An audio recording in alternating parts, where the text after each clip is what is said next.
নববর্ষ মানেই বাঙালিদের নতুন বছরে পা রাখা, দুপুরের ভুরি ভোজ আর সন্ধ্যা হলেই হালখাতা, নতুন ক্যালেন্ডার পাওয়া আর সাথে পাওয়া লাড্ডুর প্যাকেট। এসব ছাড়া বাঙালিদের নববর্ষ একদমই অসম্পূর্ণ। সকলকে জানে নববর্ষের প্রীতি ও শুভেচ্ছা, বড়দের প্রণাম ও ছোটদের অনেক ভালোবাসা। হে এভরিওয়ান, আমি জুহি নতুন একটা মিনি ব্লগে প্রত্যেককে স্বাগত জানাচ্ছি।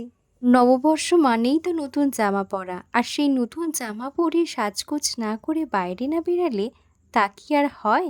আর ঘোরা মানেই তো হচ্ছে পেট পুজো। আমি আর দিদি সেই মতোই বেরিয়ে পড়েছিলাম একটু আশপাশটা ঘুরবো বলে। আর সন্ধ্যার স্ন্যাক্সে যদি ফুচকা, আইসক্রিম, মোমো এসব না থাকে তাহলে কি আর থাকবে। তাই আমার ফেভারিট ডেস্টিনেশনস রোহিত মোমোতে চলে গিয়েছিলাম। ওখান থেকে নিয়েছিলাম একটা উইংস, যেটা খেতে কিন্তু খুবই টেস্টি ছিল।